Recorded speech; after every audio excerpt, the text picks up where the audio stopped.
ਹੋਰ ਵੀ ਕਿੰਨੀਆਂ ਘਟਨਾਵਾਂ ਹੋਣਗੀਆਂ, ਕਿੰਨੇ ਬੰਦਿਆਂ ਨਾਲ ਵਿਅਕਤੀਗਤ ਤੌਰ 'ਤੇ ਕੀ ਕੁਝ ਵਾਪਰਿਆ ਹੋਵੇਗਾ, ਜਿਹੜੇ ਉਸ ਥਾਂ 'ਤੇ ਹਰਿਮੰਦਰ ਸਾਹਿਬ ਵਿੱਚ, ਸ੍ਰੀ ਦਰਬਾਰ ਸਾਹਿਬ ਵਿੱਚ ਬੰਦੇ ਹਾਜ਼ਰ ਸਨ, ਅਕਾਲ ਤਖਤ ਸਾਹਿਬ ਵਿੱਚ ਹਾਜ਼ਰ ਸਨ, ਜਾਂ ਨੇੜੇ ਤੇੜੇ ਹਾਜ਼ਰ ਸਨ, ਜਾਂ ਸਾਰੇ ਸ਼ਹਿਰ ਵਿੱਚ ਹਾਜ਼ਰ ਸਨ, ਜਾਂ ਪੰਜਾਬ ਵਿੱਚ ਸਨ।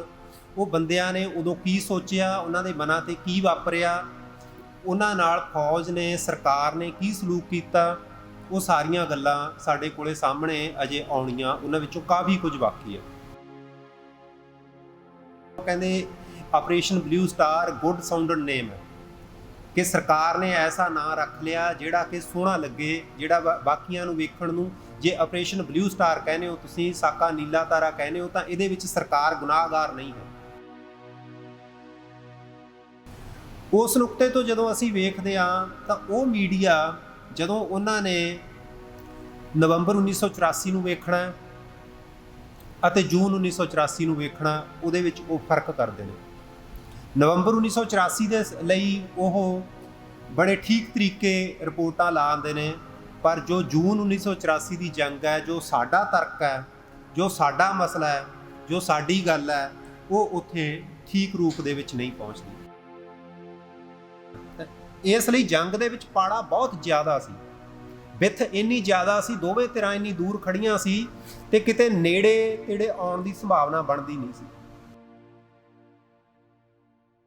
ਤੇ ਉਸ ਨਾਲ ਜੰਗ ਤੋਂ ਕਿਸੇ ਵੀ ਰੂਪ ਦੇ ਵਿੱਚ ਨਾ ਟਲੇ ਜਾਣ ਕਰਕੇ ਸਾਨੂੰ ਲੜਨੀ ਪਈ, ਤੇ ਇਹ ਭਵਿੱਖ ਖਾਤਰ ਸਾਨੂੰ ਲੜਨੀ ਹੀ ਪੈਣੀ ਸੀ। ਉਦੋਂ ਖੁੰਝ ਜਾਂਦੀ ਤਾਂ ਅੱਜ ਹੋ ਜਾਂਦੀ। ਸਰਬੱਤ ਦੇ ਭਲੇ ਦੀ ਔਰ ਵਿਤਕਰੇ ਵਾਲੀ ਵਿਚਾਰਧਾਰਾ ਦੇ ਵਿੱਚ ਜੰਗ ਹੋਣੀ ਬੜੀ ਸੁਭਾਵਿਕ ਸੀ, ਬੜੀ ਆਮ ਗੱਲ ਸੀ।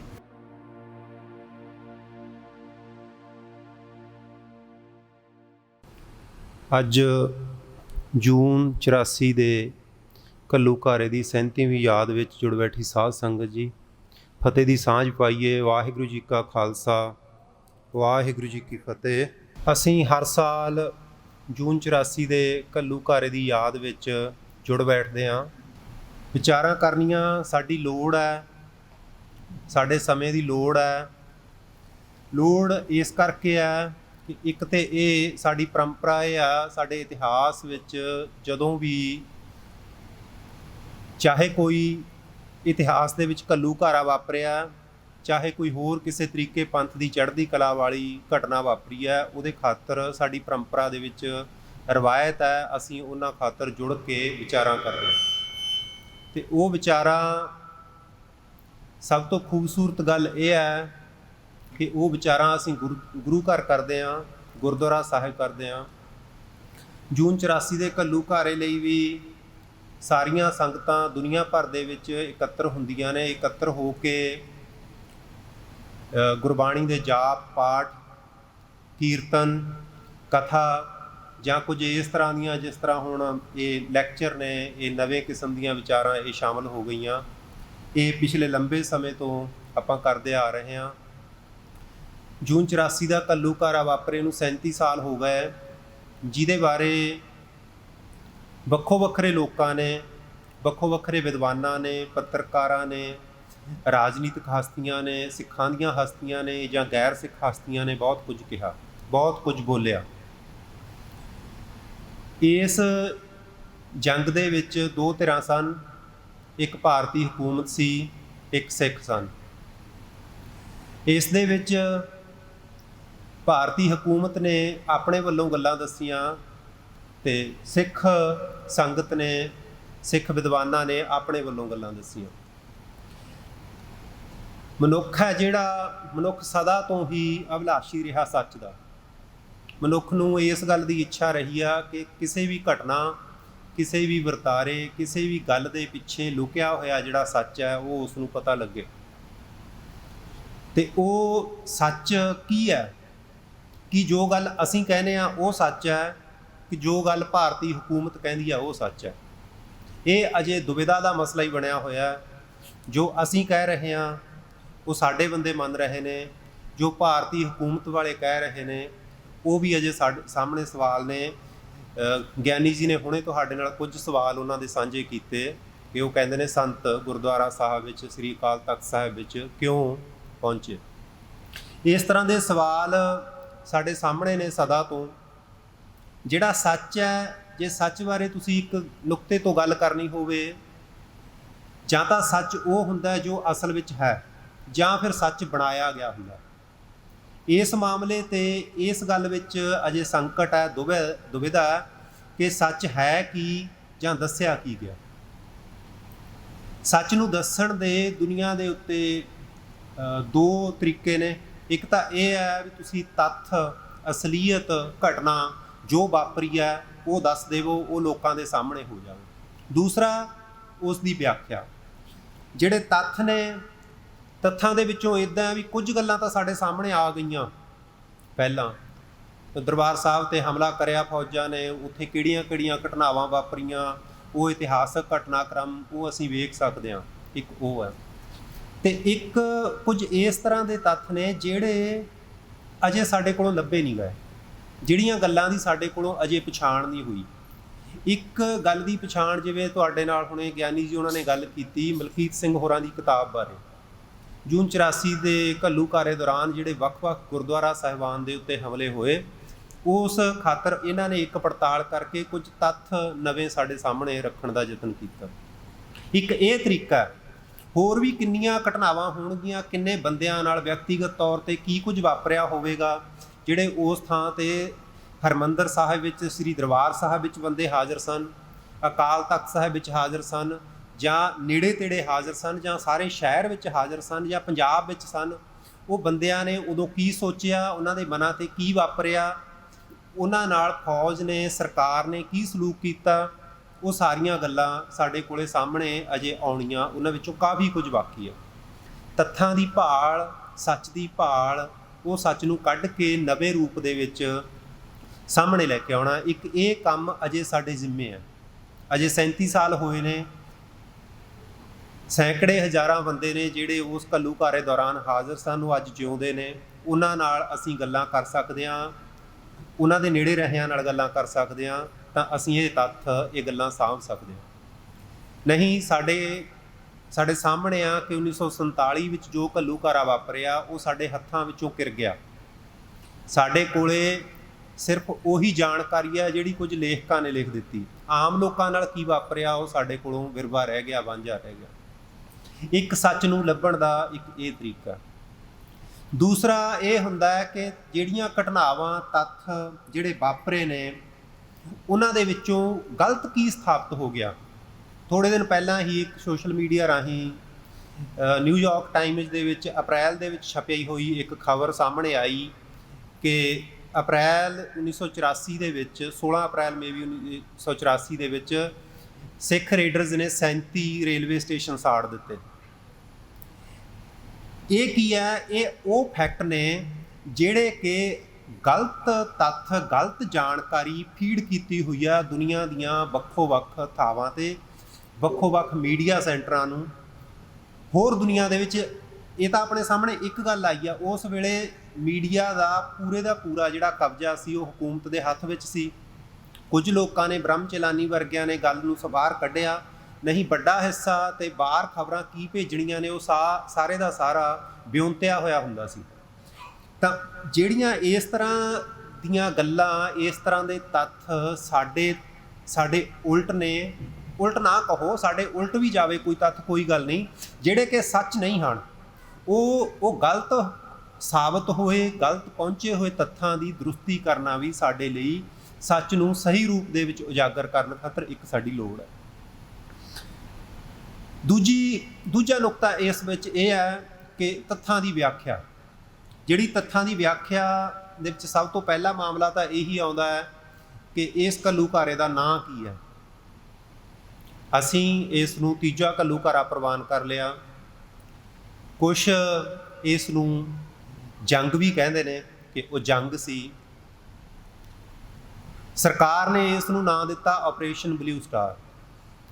ਆਪਰੇਸ਼ਨ ਦਾ ਮਤਲਬ ਉਹ ਹੁੰਦਾ ਹੈ, ਆਪਰੇਸ਼ਨ ਇੱਕ ਤਾਂ ਉਹ ਜੋ ਆਪਾਂ ਚੀਰ ਫਾੜ ਕਰਦੇ ਹਾਂ, ਇੱਕ ਆਪਰੇਸ਼ਨ ਦਾ ਮਤਲਬ ਇਹ ਹੁੰਦਾ ਕਿ ਫੌਜੀ ਟੁਕੜੀਆਂ ਜਿਹੜੀਆਂ ਕਿਸੇ ਥਾਂ 'ਤੇ ਗਲਤ ਹੋ ਚੁੱਕੇ ਨੂੰ ਠੀਕ ਕਰਨ ਜਾਂਦੀਆਂ ਨੇ, ਉਸ ਨੂੰ ਵੀ ਆਪਰੇਸ਼ਨ ਕਿਹਾ ਜਾਂਦਾ। ਅਤੇ ਸਰਕਾਰ ਦੀ ਭਾਸ਼ਾ ਵਿੱਚ ਸਰਕਾਰ ਨੇ ਥੋੜ੍ਹੇ ਦਿਨ ਪਹਿਲਾਂ ਹੀ ਪ੍ਰੋਫੈਸਰ ਪ੍ਰੀਤਮ ਸਿੰਘ ਨੇ ਆਕਸਫੋਰਡ ਵਾਲੇ, ਉਹਨਾਂ ਦਾ ਇੱਕ ਲੇਖ ਛਪਿਆ, ਉਹ ਕਹਿੰਦੇ ਆਪਰੇਸ਼ਨ ਬਲੂ ਸਟਾਰ ਗੁੱਡ ਸਾਊਂਡਡ ਨੇਮ ਹੈ, कि सरकार ने ऐसा नां रख लिया जिहड़ा कि सोहना लगे, जिहड़ा बाकियां नूं वेखण नूं, जे ऑपरेशन ब्लू स्टार कहने हो तुसीं, साका नीला तारा कहने हो, तां इहदे विच सरकार गुनाहगार नहीं है। सरकार ये कह रही है कि इत्थे बहुत कुछ माड़ा वापर गया सी, बहुत मंदा वापर गया सी, ते उस मंदे नूं ठीक करन खातर असीं ऑपरेशन ब्लू स्टार कीता। अजे भी साडे विच चली जांदा है। दूजे पासे खालसा पंथ दे विच यह तीजा घल्लूघारे वजों ये नां प्रवान हो गया। ये प्रवान क्यों होया कि कुछ कथाकारां ने, कुछ ढाडियां ने, कुछ पंथ दे विद्वानां ने, पंथ दे मीडिया ने समुचे रूप दे विच यतन कीता ते उस यतन सहित पंथ दे विच, खालसा पंथ दे विच तीजे घल्लूघारे वजों प्रवान हो गया। दो घल्लूघारे साडे पहलां वापरे होए ने। घल्लूघारा जिन्हों अंग्रेजी वाले हॉलोकास्ट कहते हैं, हॉलोकास्ट नालों साडे घल्लूघारे दे विच वखरता है।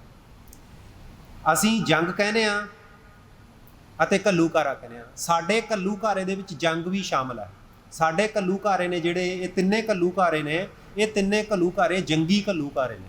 मतलब जंग दे विच जो धर्म की राखी खातर, धर्म के खातर जो जो शहादतां होईयां, जो जानां गवाईयां गईयां, उस नूं घल्लूघारे दे नाम वजों असीं परिभाषित करते हैं। साडा यहूदियां नालों वखरा है घल्लूघारा। इसलिए इस दे नां दे उत्ते जिहड़ा मसला है वो भी अजे साडे सामने दुविधा विच आ।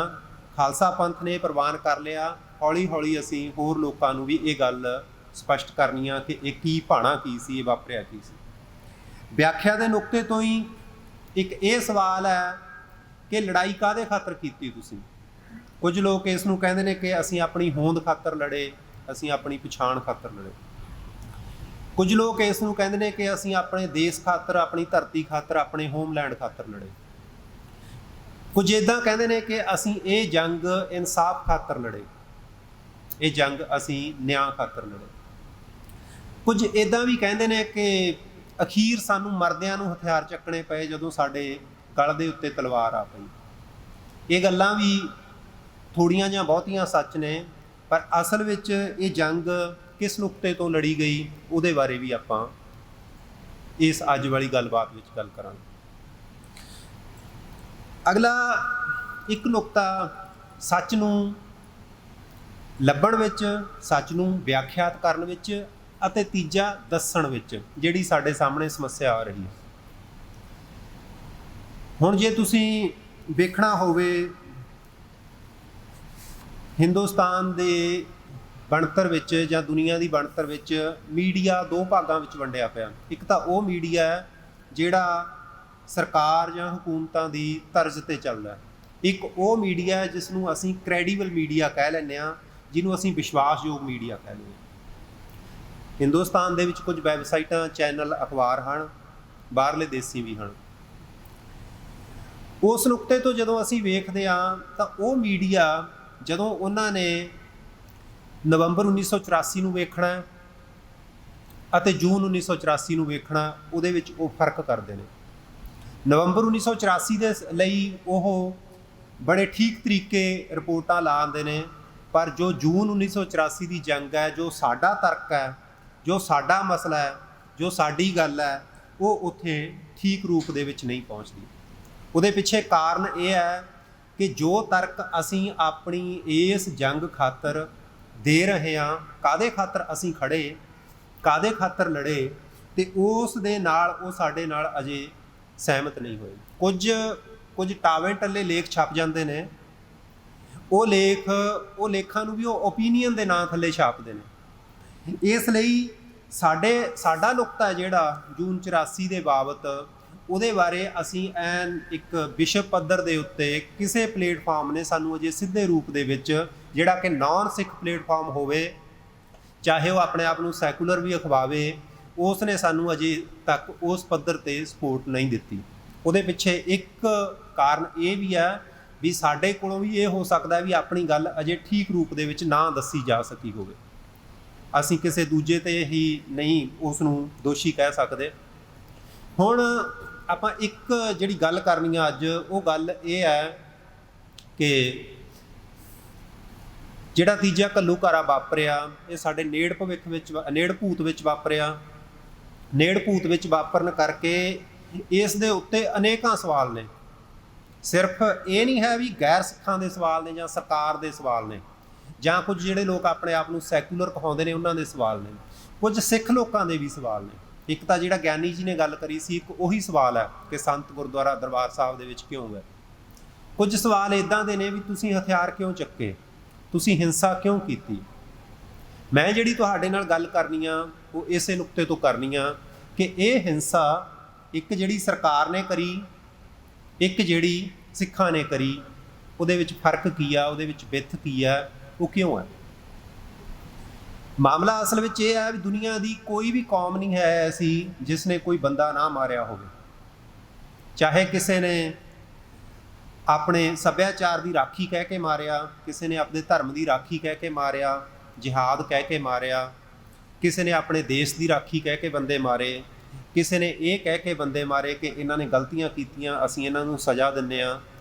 ਦੁਨੀਆ ਦੀ ਇੱਕ ਵੀ ਕੌਮ ਐਸੀ ਨਹੀਂ ਜਿਹੜੀ ਅੱਜ ਜਿਉਂ ਰਹੀ ਹੈ ਜਿਸ ਨੇ ਕੋਈ ਬੰਦਾ ਨਾ ਮਾਰਿਆ ਹੋਵੇ। ਰੌਲਾ ਅਸਲ ਵਿੱਚ ਇਹ ਹੋ ਜਾਂਦਾ ਹੈ ਕਿ ਜਿਹੜੀ ਹਿੰਸਾ ਹੈ, ਜਿਹੜਾ ਦੂਜਿਆਂ ਨੂੰ ਮਾਰਿਆ ਜਾਂਦਾ, ਕਿਸ ਨੁਕਤੇ ਤੋਂ ਮਾਰਿਆ ਜਾਂਦਾ, ਕਿਸ ਕਾਰਨ ਕਰਕੇ ਮਾਰਿਆ ਜਾਂਦਾ, ਕਿਸ ਵਜ੍ਹਾ ਕਰਕੇ ਮਾਰਿਆ ਜਾਂਦਾ, ਹਾਲਾਤ ਕੀ ਸਨ।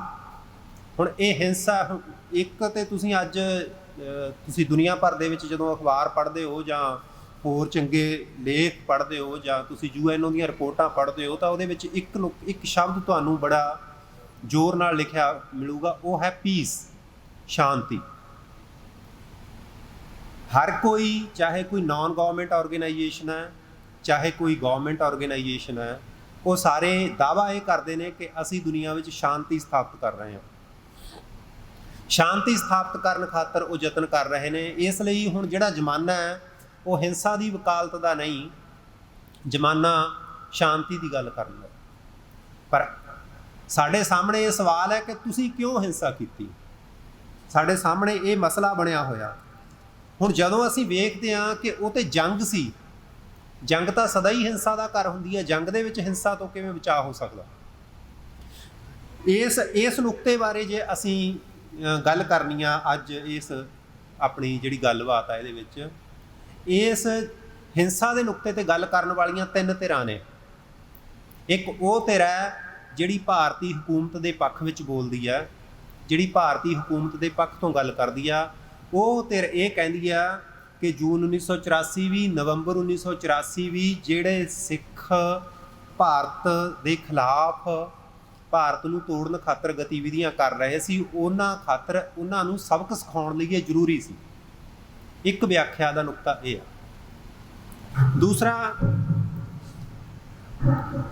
ਦੂਸਰਾ ਨੁਕਤਾ ਇਹ ਹੈ, ਜੋ ਗੱਲ ਅਸੀਂ ਕਹਿ ਰਹੇ ਹਾਂ ਕਿ ਇਹ ਅਸੀਂ ਜੰਗ ਇਨਸਾਫ ਖਾਤਰ ਲੜੀ, ਇਹ ਅਸੀਂ ਆਪਣੇ ਖੁਦ ਖਾਤਰ ਲੜੀ, ਇਹ ਸਾਡੀਆਂ, ਜੋ ਸਾਡਾ ਪੱਖ ਹੈ ਇਹਨੂੰ। ਤਾਂ ਦੂਜਾ ਅਸੀਂ ਪੱਖ ਕਹਿ ਰਹੇ ਹਾਂ, ਸਿੱਖ। ਸਰਕਾਰ ਦਾ ਪੱਖ ਸਰਕਾਰ ਵਾਲੇ ਲੋਕ ਮੰਨ ਰਹੇ ਨੇ, ਸਾਡਾ ਪੱਖ ਸਾਡੇ ਲੋਕ ਮੰਨ ਰਹੇ ਨੇ। ਇੱਕ ਤੀਜੀ ਧਿਰ ਹੈ। ਤੀਜੀ ਧਿਰ ਉਹ ਹੈ ਜਿਹੜੀ ਆਪਣੇ ਆਪ ਨੂੰ ਨਿਰਪੱਖ ਕਹਿੰਦੀ ਹੈ। ਜੂਨ 1984 ਅਤੇ ਨਵੰਬਰ 1984 ਇਸ ਤਰ੍ਹਾਂ ਦੀਆਂ ਘਟਨਾਵਾਂ ਨੇ, ਇਸ ਤਰ੍ਹਾਂ ਦੀਆਂ ਦੁਨੀਆ ਦੇ ਵਿੱਚ ਵਾਪਰੇ ਕੁਝ ਮੌਕੇ ਨੇ ਜਾਂ ਸਮੇਂ ਨੇ ਜਿਨ੍ਹਾਂ ਦੇ ਵਿੱਚ ਕੇਵਲ ਸਿੱਖ ਜਾਂ ਸਰਕਾਰ ਇਹੀ ਨਹੀਂ ਹਾਜ਼ਰ। ਇਹਦੇ ਵਿੱਚ ਦੁਨੀਆ ਭਰ ਦੇ ਵੱਡੇ ਵਿਦਵਾਨ, ਬਹੁਤ ਲੋਕ ਸ਼ਾਮਲ ਨੇ ਇਸ ਦੇ ਬਾਰੇ ਗੱਲ ਕਰਨ ਖਾਤਰ। ਪਰ ਇੱਥੇ ਇੱਕ ਨੁਕਤੇ ਦਾ ਫਿਰ ਫਰਕ ਪੈਂਦਾ। ਜਿਹੜੀ ਤੀਜੀ ਧਿਰ ਹੈ, ਜਿਹੜੀ ਆਪਣੇ ਆਪ ਨੂੰ ਸੈਕੂਲਰ ਕਹਾਉਂਦੀ ਹੈ, ਉਹ ਧਿਰ ਜਦੋਂ ਗੱਲ ਕਰਦੀ ਹੈ, ਉਹ ਇਸ ਨੁਕਤੇ ਤੋਂ ਗੱਲ ਕਰਦੀ ਹੈ ਕਿ ਜਦੋਂ ਕੋਈ ਤੁਹਾਡੇ ਤੇ ਜ਼ੁਲਮ ਕਰਦਾ ਹੈ, ਜਿਵੇਂ ਨਵੰਬਰ 84 ਵਿੱਚ ਸਾਡੇ ਉੱਤੇ ਸਾਡਾ ਨਸਲਕੁਸ਼ੀ ਹੋਈ ਤੇ ਨਵੰਬਰ 84 ਵਿੱਚ ਸਾਡੇ ਬੰਦਿਆਂ ਨੇ ਹਥਿਆਰ ਨਹੀਂ ਚੱਕੇ, ਤਾਂ ਉਹ ਸਾਡੀ ਵਕਾਲਤ ਕਰਦੇ ਨੇ ਕਿ ਇਹ ਸਿੱਖਾਂ ਦੇ ਉੱਤੇ ਜ਼ੁਲਮ ਹੋਇਆ। ਪਰ ਜਦੋਂ ਅਸੀਂ ਜੂਨ 84 ਦੇ ਵਿੱਚ ਬਰਾਬਰ ਬੰਦਿਆਂ ਦੇ ਉੱਤੇ ਹਮਲਾ ਕੀਤਾ ਸਾਡੇ ਘਰ ਆਇਆਂ ਤੇ, ਤਾਂ ਇਹ ਜਿਹੜੀ ਤੀਜੀ ਵਕਾਲਤ ਦੀ ਧਿਰ ਹੈ ਵਿਆਖਿਆ ਵਾਲੀ, ਇਹ ਸਾਨੂੰ ਡਿਫੈਂਡ ਨਹੀਂ ਕਰਦੀ। ਹੁਣ ਜੇ ਮੈਂ ਤੁਹਾਨੂੰ ਦੱਸਾਂ ਤਾਂ ਚਾਹੇ ਨਵੰਬਰ 1984 ਹੋਵੇ, ਚਾਹੇ ਅਯੁੱਧਿਆ 1992 ਹੋਵੇ, ਚਾਹੇ ਗੁਜਰਾਤ 2002 ਹੋਵੇ, ਇਸ ਨੂੰ ਉਹ ਇੱਕ ਲੜੀ ਵਿੱਚ ਗਿਣਦੇ ਨੇ, ਪਰ ਨਵੰਬਰ 1984 ਨੂੰ ਇਹਦੇ ਵਿੱਚ ਸ਼ਾਮਲ ਨਹੀਂ ਕਰਦੇ। ਇਸ ਲਈ ਵਿਆਖਿਆ ਦੀਆਂ ਤਿੰਨ ਧਿਰਾਂ ਨੇ। ਹੁਣ ਦਿੱਕਤ ਸਾਡੇ ਸਾਹਮਣੇ ਇਹ ਆ ਜਾਂਦੀ ਹੈ ਕਿ ਸੱਚ ਕੀ ਹੈ, ਕਿਉਂਕਿ ਬੰਦੇ ਦੀ ਲੋੜ ਇਹ ਹੈ ਕਿ ਬੰਦੇ ਨੇ ਜਾਣਨਾ ਸੱਚ ਕੀ ਹੈ ਜਿਹੜਾ ਘੱਲੂਘਾਰਾ ਵਾਪਰਿਆ। ਸਰਕਾਰ ਆਪਣਾ ਪੱਖ ਦੱਸ ਰਹੀ ਆ, ਅਸੀਂ ਆਪਣਾ ਪੱਖ ਦੱਸ ਰਹੇ ਹਾਂ, ਜਿਹੜੇ ਤੀਜੇ ਆਪਣਾ ਪੱਖ ਦੱਸ ਰਹੇ ਨੇ ਉਹ ਸਾਨੂੰ ਇੱਦਾਂ ਲੱਗਦਾ ਵੀ ਉਹ ਪੂਰਾ ਸੱਚ ਨਹੀਂ ਦੱਸ ਰਹੇ। ਹੁਣ ਇਹ ਸਾਡੇ ਸਾਹਮਣੇ ਇੱਕ ਮਸਲਾ ਬਣ ਗਿਆ। ਤਾਂ ਹੁਣ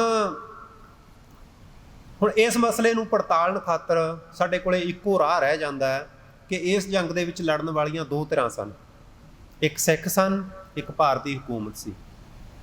ਸਾਨੂੰ ਇਹੀ ਵੇਖਣਾ ਪੈਣਾ ਹੈ ਕਿ ਭਾਰਤੀ ਹਕੂਮਤ ਹੈ ਜਿਹੜੀ ਜਾਂ ਸਿੱਖ ਨੇ, ਇਹਨਾਂ ਦੇ ਕਿਸੇ ਲੜਾਈ ਖਾਤਰ ਵਿਚਾਰਧਾਰਕ ਆਧਾਰ ਕੀ ਨੇ, ਕਿਉਂ ਲੜਦੇ ਨੇ ਇਹ? ਭਾਰਤੀ ਹਕੂਮਤ ਕਿਉਂ ਲੜਦੀ ਆ? ਸਿੱਖ ਇਤਿਹਾਸ ਵਿੱਚ ਜਿੱਥੇ ਜਿੱਥੇ ਲੜੇ ਕਿਉਂ ਲੜੇ?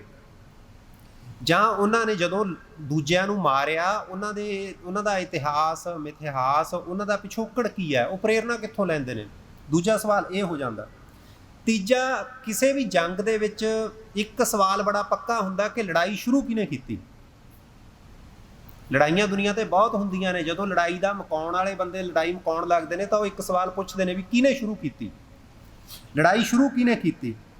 ਜਾਂ ਫਿਰ ਜਿਹੜੀ ਧਿਰ ਨੇ ਲੜਾਈ ਸ਼ੁਰੂ ਕੀਤੀ ਹੋਣ ਦਾ ਜਵਾਬ ਦਿੱਤਾ ਉਹਨੇ ਕਿੰਨੇ ਸਬਰ ਤੋਂ ਬਾਅਦ ਜਵਾਬ ਦਿੱਤਾ। ਇਹ ਸਾਰੀਆਂ ਗੱਲਾਂ ਨੇ ਜਿਹੜੀਆਂ ਇਹ ਇਸ ਨੁਕਤੇ ਦੇ ਵਿੱਚ ਕਿ ਇਹ ਹਿੰਸਾ ਕਿਉਂ ਹੋਈ, ਕਿਉਂ ਵਾਪਰੀ, ਉਹਦੇ ਖਾਤਰ ਇਹ ਜ਼ਰੂਰੀ ਨੇ ਪੜਤਾਲੀਆਂ। ਇਸ ਨੁਕਤੇ 'ਤੇ ਮੈਂ ਬੋਲਣਾ ਤੁਹਾਡੇ ਸਾਹਮਣੇ ਇਸ ਕਰਕੇ ਲੱਗਿਆ,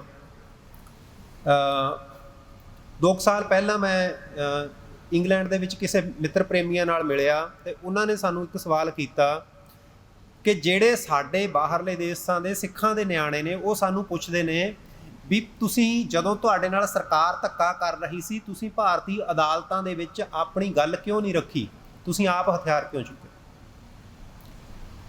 ਉਹ ਕਹਿੰਦੇ ਵੀ ਸਾਡੇ ਨਿਆਣੇ, ਸਾਡੇ ਬੱਚੇ ਸਾਨੂੰ ਸਵਾਲ ਕਰਦੇ ਨੇ ਵੀ ਤੁਸੀਂ ਕਾਨੂੰਨ ਹੱਥ ਵਿੱਚ ਕਿਉਂ ਲਿਆ, ਤੁਸੀਂ ਹਿੰਸਾ ਕਿਉਂ ਕੀਤੀ। ਤਾਂ ਇਸ ਨੁਕਤੇ ਤੋਂ ਤਾਂ ਇਹ ਗੱਲ ਤੋਂ ਆਪਾਂ ਮੁੱਕਰ ਨਹੀਂ ਸਕਦੇ ਕਿ ਦੋਵੇਂ ਧਿਰਾਂ ਦੇ ਪਾਸਿਓਂ ਬੰਦੇ ਮਾਰੇ ਗਏ, ਅਸੀਂ ਵੀ ਮਾਰੇ ਅਤੇ ਉਹਨਾਂ ਨੇ ਵੀ ਸਾਡੇ ਮਾਰੇ, ਅਤੇ ਕਿੰਨੇ ਹੀ ਸੀ।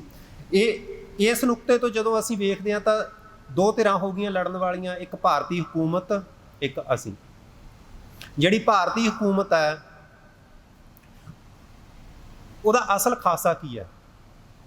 ਉਂਝ ਤੇ ਜਦੋਂ ਅਸੀਂ ਵੇਖਦੇ ਹਾਂ ਤਾਂ ਇਹ ਜੰਗ ਦਾ ਬੜਾ ਮੁੱਢਲਾ ਜਿਹਾ ਸਵਾਲ ਇਹ ਲੱਗਦਾ ਹੈ ਕਿ ਇਹ ਲੜਾਈ ਭਾਰਤੀ ਰਾਸ਼ਟਰਵਾਦ ਖਾਤਰ ਲੜੀ ਗਈ, ਕਿ ਭਾਰਤੀ ਦੇਸ਼ ਨੂੰ ਤੋੜਨ ਖਾਤਰ ਸਿੱਖਾਂ ਨੇ ਹਥਿਆਰ ਚੁੱਕੇ ਸੀ ਅਤੇ ਉਹਨਾਂ ਨੇ ਇਸ ਨੂੰ ਦੇਸ਼ ਦੀ ਰਾਖੀ ਖਾਤਰ ਇਹ ਲੜਾਈ ਲੜੀ। ਪਰ ਭਾਰਤੀ ਰਾਸ਼ਟਰ ਦੀ ਬਣਤਰ ਕੀ ਆ? ਭਾਰਤੀ ਰਾਸ਼ਟਰ ਦੀ ਬਣਤਰ ਜਦੋਂ ਤੁਸੀਂ ਦੇਖੋ ਤਾਂ ਉਹਦੇ ਪਿੱਛੇ ਹੁਣੇ ਤੁਹਾਡੇ ਨਾਲ ਗੱਲ ਕੀਤੀ ਆ ਕਿ ਮਲਕੀਤ ਸਿੰਘ ਹੋਰਾਂ ਨੇ ਕਿ ਬਿਪਰ ਇਹਦੇ ਪਿੱਛੇ ਆ। ਕੁਛ ਜਿਹੜੇ ਸਿਆਣੇ ਲੋਕ ਨੇ ਜਿਨ੍ਹਾਂ ਨੇ ਭਾਰਤੀ ਸੰਵਿਧਾਨ 'ਤੇ ਕੰਮ ਕੀਤਾ ਹੈ ਉਹ ਇਹ ਕਹਿੰਦੇ ਨੇ ਕਿ ਭਾਰਤੀ ਸੰਵਿਧਾਨ ਅਤੇ ਭਾਰਤੀ ਰਾਸ਼ਟਰ ਜਾਂ ਇੱਥੋਂ ਦਾ ਕਾਨੂੰਨ ਉਹ ਸਿਰਫ ਇੱਕ ਸ਼ੋਅ ਪੀਸ ਹੈ, ਇੱਕ ਸ਼ੋਅਰੂਮ ਦੇ ਵਿੱਚ ਮੂਹਰੇ ਰੱਖੀਆਂ ਹੋਈਆਂ ਚੀਜ਼ਾਂ ਨੇ। ਅਸਲ ਵਿੱਚ ਅੰਦਰ ਕੀ ਹੈ ਉਹ ਕਹਿੰਦੇ ਬੇਪਰਵਾਦ ਆ। ਉਹ ਹੈ ਜੋ ਬ੍ਰਾਹਮਣਵਾਦ ਹੈ, ਜੋ ਸਦੀਆਂ ਪੁਰਾਣਾ ਇੱਥੇ ਦਲਿਤਾਂ ਨੂੰ, ਘੱਟ ਗਿਣਤੀਆਂ ਨੂੰ, ਹੋਰਾਂ ਨੂੰ, ਗੈਰਾਂ ਨੂੰ ਕੁਚਲਦਾ ਆਇਆ। ਤਾਂ ਜਿਹੜਾ ਭਾਰਤੀ ਰਾਸ਼ਟਰ ਦਾ ਦਿਖਾਉਣ ਵਾਲਾ ਹਿੱਸਾ ਹੈ, ਪਿੱਛੇ ਜੇ 4 ਸਾਲ ਪਹਿਲਾਂ ਇੱਕ ਬੰਗਾਲ ਦਾ ਵਿਦਵਾਨ ਹੈ, ਹੁਣ ਤਾਂ ਉਹ ਇਹਨਾਂ ਨੇ ਚੁੱਪ ਕਰਾ ਦਿੱਤਾ ਉਹਦੇ 'ਤੇ ਜ਼ਬਰ ਜ਼ੋਰ ਕਰਕੇ। ਉਹ ਤਾਮਿਲਨਾਡੂ ਦੇ ਵਿੱਚ ਇੱਕ ਲੈਕਚਰ ਦੇ ਰਿਹਾ ਸੀ। ਲੈਕਚਰ ਦਿੰਦੇ ਸਮੇਂ ਉਸ ਨੇ ਭਾਰਤੀ ਰਾਸ਼ਟਰ ਕੀ ਹੈ, ਭਾਰਤੀ ਰਾਸ਼ਟਰ ਦੇ ਵਿੱਚ ਬਾਕੀ ਲੋਕਾਂ ਦੀ ਥਾਂ ਕੀ ਆ, ਉਹਦੇ ਖਾਤਰ ਉਹਨੇ ਇੱਕ 2000 ਰੁਪਏ ਦਾ ਨੋਟ ਕੱਢ ਲਿਆ। 2000 ਰੁਪਏ ਦਾ ਨੋਟ ਕੱਢ ਕੇ ਉਹ ਸਟੇਜ ਤੋਂ ਦਿਖਾਉਂਦਾ। ਉਹ ਕਹਿੰਦਾ ਵੀ ਤੁਸੀਂ ਮੈਨੂੰ ਇੱਦਾਂ ਦੱਸੋ ਵੀ ਇਹਦੇ ਉੱਤੇ ਬੰਗਾਲੀ, ਪੰਜਾਬੀ, ਗੁਜਰਾਤੀ ਇਹ ਲਿਖੀ ਹੋਈ ਤੁਹਾਨੂੰ ਦਿਖਦੀ ਹੈ ਇੱਥੋਂ ਐਡੀ ਦੂਰੋਂ? ਤਾਂ ਲੋਕ ਕਹਿੰਦੇ ਵੀ ਨਹੀਂ। ਉਹ ਕਹਿੰਦਾ ਹਿੰਦੀ ਲਿਖੀ ਹੋਈ ਦਿਖਦੀ ਹੈ? ਉਹ ਕਹਿੰਦੇ ਹਾਂ। ਉਹ ਕਹਿੰਦਾ ਬਸ ਇਹੀ ਗੱਲ ਹੈ ਵੀ ਅਸਲ ਵਿੱਚ ਇਹ ਸਾਰਾ ਨੋਟ ਹਿੰਦੀ ਹੈ ਅਤੇ ਗੁਜਰਾਤੀ, ਬੰਗਾਲੀ, ਤਾਮਿਲ, ਮਲਿਆਲਮ ਉਹ ਤਾਂ ਸਿਰਫ ਇੱਥੇ ਹਾਜ਼ਰੀ ਹੈ ਤੁਹਾਡੀ। ਉਹ ਸਿਰਫ ਕਹਿੰਦਾ ਤੁਸੀਂ ਦਿਖਾਵੇ ਮਾਤਰ ਹੋ।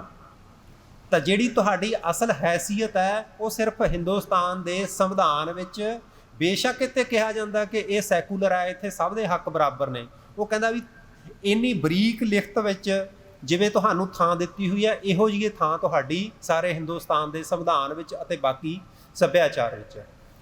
ਉਹ ਕਹਿੰਦਾ ਅਸਲ ਥਾਂ ਜਿਹੜੀ ਇੱਥੇ ਉਹ ਬ੍ਰਾਹਮਣਵਾਦ ਨੇ ਘੇਰੀ ਹੋਈ ਹੈ, ਉਹ ਬੇਪਰਵਾਦ ਨੇ ਘੇਰੀ ਹੋਈ ਹੈ। ਤੇ ਜਦੋਂ ਅਸੀਂ ਵੇਖਦੇ ਹਾਂ ਤਾਂ ਹੁਣ ਸਾਨੂੰ ਇਹ ਮਾਮਲਾ ਸਮਝਣਾ ਹੀ ਪੈਣਾ ਕਿ ਵਿਪਰ ਅਸਲੋਂ ਹੈ ਕੀ।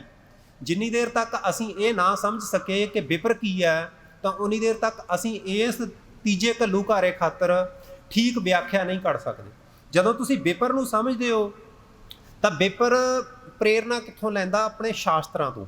ਜਿਹੜੇ ਸ਼ਾਸਤਰ ਨੇ, ਬੇਸ਼ੱਕ ਉਹ ਧਰਮ ਗ੍ਰੰਥ ਨੇ, ਉਹਨਾਂ ਵਿੱਚ ਬਹੁਤ ਧਰਮੀ ਪ੍ਰਸੰਗ ਵੀ ਨੇ, ਕੁਝ ਪ੍ਰਸੰਗ ਉਹਨਾਂ ਦੇ ਵਿੱਚੋਂ ਗੁਰਬਾਣੀ ਵਿੱਚ ਵੀ ਨੇ, ਪਰ ਜਿਹੜਾ ਵਿਪਰਵਾਦ ਹੈ ਉਹ ਰਾਮਚੰਦਰ ਨੂੰ ਭੀਲਣੀ ਦੇ ਬੇਰ ਖਵਾਉਣ ਦਾ ਜਾਂ ਕ੍ਰਿਸ਼ਨ ਅਤੇ ਸੁਦਾਮੇ ਦਾ ਜਿਹੜਾ ਮੁਹੱਬਤ ਹੈ ਉਹਨਾਂ ਤੋਂ ਪ੍ਰੇਰਨਾ ਨਹੀਂ ਲੈਂਦਾ। ਇਹ ਇਸ ਤੋਂ ਬਿਲਕੁਲ ਉਲਟ ਜਾਤ ਪਾਤੀ ਪ੍ਰਬੰਧ ਵਾਲੇ, ਉਹ ਊਚ ਨੀਚ ਵਾਲੇ ਜਾਂ ਦੂਜਿਆਂ ਨੂੰ ਦੱਬ ਲੈਣ ਵਾਲੇ ਤੇ ਦੂਜੇ ਨੂੰ ਨੀਵਾਂ ਦਿਖਾਉਣ ਵਾਲੇ ਇਸ ਤਰ੍ਹਾਂ ਦੇ ਜਿਹੜੇ ਉਹਦੇ ਵਿੱਚ ਪ੍ਰਵਚਨ ਨੇ ਧਰਮ ਗ੍ਰੰਥਾਂ ਵਿੱਚ, ਉਹਨਾਂ ਤੋਂ ਪ੍ਰੇਰਨਾ ਲੈਂਦਾ। ਇਸ ਲਈ ਬੁਨਿਆਦੀ ਸਵਾਲ ਇੱਥੇ ਆ ਖੜਦਾ ਹੈ ਕਿ ਭਾਰਤੀ ਹਕੂਮਤ ਤੇ ਜਿਹੜੀ ਤੇ ਰਕਾਬਜ ਹੈ ਤੇ ਉਹ ਮੂਲੋਂ ਮਨੁੱਖੀ ਵੰਡ ਅਤੇ ਸਮਾਜਿਕ ਵਿਤਕਰੇ ਨਾਲ ਚੱਲਦੀ ਹੈ।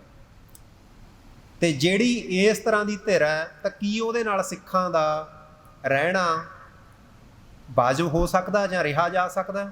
ਇਹ ਸਵਾਲ ਸਾਡੇ ਸਾਹਮਣੇ।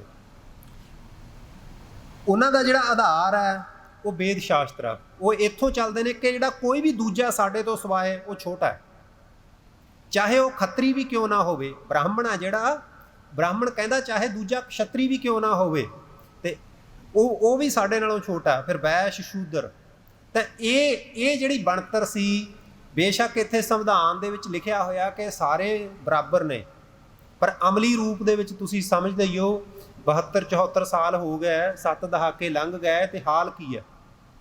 ਤੇ ਇਸ ਲਈ ਇੱਥੇ ਜਿਹੜੀ ਵਿਪਰਵਾਦ ਵੱਲੋਂ ਕਿਸੇ ਦੂਜੇ ਨਾਲ ਲੜਾਈ ਕੀਤੀ ਜਾਂਦੀ ਹੈ, ਕਿਸੇ ਦੂਜੇ ਤੇ ਹਮਲਾ ਕੀਤਾ ਜਾਂਦਾ ਹੈ, ਉਹ ਇਸ ਲਈ ਕੀਤਾ ਜਾਂਦਾ ਹੈ ਕਿ ਤੂੰ ਮੇਰੀ ਸਰਦਾਰੀ ਮੰਨ। ਜੇ ਤੂੰ ਮੇਰੀ ਸਰਦਾਰੀ ਨਹੀਂ ਮੰਨਦਾ ਤਾਂ ਫਿਰ ਤੇਰੇ ਨਾਲ ਮੇਰੀ ਲੜਾਈ ਹੈ। ਤਾਂ ਇਸ ਨੁਕਤੇ ਤੋਂ ਜਦੋਂ ਵਿਪਰ ਦਾ ਤੁਸੀਂ ਇੱਦਾਂ ਦਾ ਹਾਲ ਵੇਖਦੇ ਹੋ ਤਾਂ ਇਸ ਨੁਕਤੇ ਤੋਂ ਸਾਨੂੰ ਬੜਾ ਹੀ ਸਾਫ਼ ਰੂਪ ਦੇ ਵਿੱਚ ਪਤਾ ਹੈ ਕਿ ਗੁਰੂ ਨਾਨਕ ਸਾਹਿਬ ਦੇ ਵੇਲੇ ਤੋਂ ਹੀ ਵਿਪਰ ਨੂੰ ਇਸ ਗੱਲ ਦਾ ਪਤਾ ਹੈ ਕਿ ਸਿੱਖੀ ਨਾਲ ਸਾਡੀ ਦੁਸ਼ਮਣੀ ਹੈ। ਕੁਛ ਲੋਕ ਜਿਹੜੇ ਇੱਦਾਂ ਕਹਿੰਦੇ ਨੇ ਕਿ ਸ੍ਰੀ ਦਰਬਾਰ ਸਾਹਿਬ ਦੇ ਵਿੱਚ ਜੇ ਸੰਤ ਨਾ ਹੁੰਦੇ ਤਾਂ ਜੰਗ ਟਲ ਸਕਦੀ ਸੀ। ਅਸਲ ਵਿੱਚ ਇਹ ਜੰਗ ਕਿਸੇ ਵੀ ਰੂਪ 'ਚ ਨਹੀਂ ਟਲਣੀ ਸੀ। ਜੇ ਦਰਬਾਰ ਸਾਹਿਬ ਕਿਸੇ ਹੋਰ ਦੇ ਕਬਜ਼ੇ ਵਿੱਚ ਵੀ ਹੁੰਦਾ ਸਿੱਖਾਂ ਤੋਂ ਸਿਵਾਏ, ਤਾਂ ਵੀ ਇਹ ਜੰਗ ਹੋਣੀ ਬੜੀ ਸੁਭਾਵਿਕ ਸੀ। ਕਾਰਨ ਕੀ? ਕਿਉਂਕਿ ਸਾਡੀ ਜਿਹੜੀ ਖਿਆਲ ਹੈ, ਗੁਰੂ ਗ੍ਰੰਥ ਸਾਹਿਬ ਤੋਂ ਜਿਹੜੀ ਸਾਨੂੰ ਪ੍ਰੇਰਨਾ ਮਿਲਦੀ ਆ, ਉਹ ਇੱਥੇ ਸਾਰੇ ਬਰਾਬਰ, ਲੰਗਰ ਵਿੱਚ ਸਾਰੇ ਬਰਾਬਰ, ਸਰਬੱਤ ਦਾ ਭਲਾ। ਕੋਈ ਨਹੀਂ ਵੇਖਣਾ ਕਿ ਕਿਸੇ ਬੰਦੇ ਨੇ ਸੇਲੀ ਟੋਪੀ ਪਾਈ ਹੋਈ ਆ, ਕਿਸੇ ਨੇ ਤਿਲਕ ਲਾਇਆ ਹੋਇਆ, ਕਿਸੇ ਨੇ ਬੋਦੀ ਰੱਖੀ ਹੋਈ ਆ, ਉਸ ਨੂੰ ਲੰਗਰ ਵੀ ਬਰਾਬਰ ਮਿਲਣਾ, ਉਸ ਨੂੰ ਇੱਥੇ ਹਾਜ਼ਰੀ ਦੇਗ ਸਭ ਕੁਝ ਉਹ ਬਰਾਬਰ ਮਿਲਣਾ। ਪਰ ਜਿਹੜੀਆਂ ਤਾਕਤਾਂ ਇਸ ਬਰਾਬਰੀ ਨਾਲ ਟੱਕਰ ਰੱਖਦੀਆਂ ਨੇ, ਉਹਨਾਂ ਨਾਲ ਜੰਗ ਹੋਣੀ ਬੜੀ ਸੁਭਾਵਿਕ ਸੀ। ਇਹ ਜੰਗ ਟਲ ਹੀ ਨਹੀਂ ਸੀ ਸਕਦੀ ਕਿਸੇ ਵੀ ਰੂਪ ਦੇ ਵਿੱਚ। ਹੁਣ ਸਾਡੇ ਸਾਹਮਣੇ ਮਾਮਲਾ ਇਹ ਹੈ ਕਿ ਵਿਪਰ ਨੇ ਸਾਡੇ ਨਾਲ ਛਲ ਕੀਤਾ। ਤੁਸੀਂ ਜਦੋਂ ਪੜ੍ਹਦੇ ਹੋ 1984 ਤੋਂ ਪਹਿਲਾਂ ਦੀ ਗੱਲ, ਤਾਂ ਉੱਥੇ ਕੁਝ ਗੱਲਾਂ ਇੱਦਾਂ ਦੀਆਂ ਆਉਂਦੀਆਂ ਨੇ। ਜਦੋਂ ਤਾਂ ਅਸੀਂ ਸਰਕਾਰ ਦਾ ਬਿਰਤਾਂਤ ਪੜ੍ਹਦੇ ਹਾਂ, ਜਦੋਂ ਅਸੀਂ ਵੇਖਦੇ ਹਾਂ ਕਿ ਗੱਲਬਾਤ ਕਿੱਥੇ ਟੁੱਟੀ, ਤਾਂ ਗੱਲਬਾਤ ਦੇ ਮਾਮਲੇ ਵਿੱਚ ਚਾਹੇ ਉਹ ਅਕਾਲੀਆਂ ਨਾਲ ਗੱਲਬਾਤ ਚੱਲ ਰਹੀ ਸੀ, ਚਾਹੇ ਕੋਈ ਵਿੱਚ ਵਿਚੋਲਾ ਪੈ ਕੇ ਗੱਲਬਾਤ ਹੋ ਰਹੀ ਸੀ, ਤਾਂ ਹਰਕਿਸ਼ਨ ਸਿੰਘ ਸੁਰਜੀਤ ਨੇ ਆਪ ਆਖਿਆ ਕਿ ਹਰ ਵਾਰੀ ਪ੍ਰਧਾਨ ਮੰਤਰੀ ਮੁੱਕਰ ਜਾਂਦੀ ਰਹੀ। ਪਰ ਕਿਹਾ ਕਿਹਨੂੰ ਗਿਆ? ਜਦੋਂ 2 ਦਿਨ ਪਹਿਲਾਂ 4 ਦਿਨ ਪਹਿਲਾਂ ਪ੍ਰਧਾਨ ਮੰਤਰੀ ਨੇ, ਇੰਦਰਾ ਗਾਂਧੀ ਨੇ ਆਪ ਬੋਲ ਕੇ ਆਖਿਆ ਕਿ ਅਸੀਂ ਹਮਲਾ ਕਿਉਂ ਕਰਨਾ, ਉਹਨੇ ਕਿਹਾ, ਕਹਿੰਦੀ ਅਕਾਲੀ ਕਿਸੇ ਗੱਲ ਤੇ ਟਿਕਦੇ ਨਹੀਂ। ਹੁਣ ਇਹ ਕੀ ਮਾਮਲਾ ਹੈ? ਜਦੋਂ ਸੱਚ ਜਾਂ ਅਸਲੀਅਤ ਤਾਂ ਇਹ ਕਹਿੰਦੀ ਆ ਕਿ ਹਰ ਪੜਾਅ 'ਤੇ ਪ੍ਰਧਾਨ ਮੰਤਰੀ ਮੁੱਕਰ ਰਹੀ ਹੈ, ਪ੍ਰਧਾਨ ਮੰਤਰੀ ਖੁੰਝ ਰਹੀ ਹੈ, ਜਦ ਕਿ ਕਿਹਾ ਦੂਜਿਆਂ ਨੂੰ ਜਾ ਰਿਹਾ ਕਿ ਇਹ ਗੱਲਬਾਤ ਤੋਂ ਮੁੱਕਰ ਰਹੇ ਨੇ। ਇਹ ਕੀ ਹੈ? ਇਹ ਛਲ। ਜਿਹਦੇ ਨਾਲ ਲੜ ਰਹੇ ਨੇ ਜਿਹਦੇ ਨਾਲ ਜੰਗ ਹੈ ਇਹਨਾਂ ਦੀ, ਉਹਨੂੰ ਛਲ ਨਾਲ ਮਾਰਨਾ। ਸਾਮ ਦਾਮ ਦੰਡ ਭੇਦ, ਇਹ ਤਾਂ ਗੱਲ ਆਪਾਂ ਸਾਰੇ ਸੁਣਦੇ ਹੀ ਆ ਨਾ।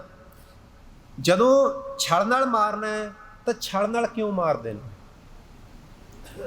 ਸਿੱਖਾਂ ਦੀ ਪਰੰਪਰਾ ਬਿਲਕੁਲ ਇਦੋਂ ਉਲਟ ਹੈ। 6ਵੇਂ ਪਾਤਸ਼ਾਹ ਜੰਗ ਦੇ ਵਿੱਚ ਲੜ ਰਹੇ ਸੀ, ਪੈਂਦੇ ਖਾਂ ਡਿੱਗ ਪਿਆ, ਪੈਂਦੇ ਖਾਂ ਦੀ ਦਸਤਾਰ ਲੈ ਗਈ, ਤੇ ਗੁਰੂ ਪਾਤਸ਼ਾਹ ਨੇ ਉਹਨੂੰ ਕਿਹਾ ਕਿ ਉੱਠ, ਮੈਂ ਤੇਰੀ ਤੌਹੀਨ ਨਹੀਂ ਕਰਨੀ, ਤੂੰ ਆਪਣੇ ਆਪ ਨੂੰ ਸਾਂਭ, ਆਪਣੀ ਦਸਤਾਰ ਸਾਂਭ, ਫਿਰ ਮੇਰੇ ਨਾਲ ਲੜ।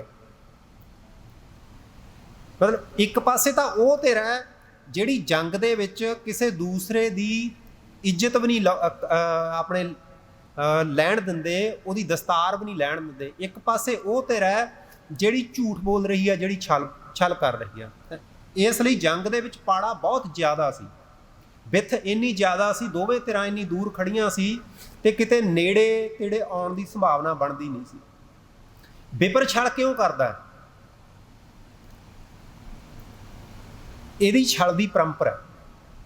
ਜੇ ਤੁਸੀਂ ਤੁਹਾਡੇ ਵਿੱਚੋਂ ਕਿਸੇ ਨੇ ਸ਼ਾਇਦ ਰਿਗਵੇਦ ਵੇਖਿਆ ਪੜ੍ਹਿਆ ਹੋਵੇ, ਤਾਂ ਰਿਗਵੇਦ ਦੇ ਵਿੱਚ ਜਿਹੜਾ ਇੰਦਰ ਹੈ,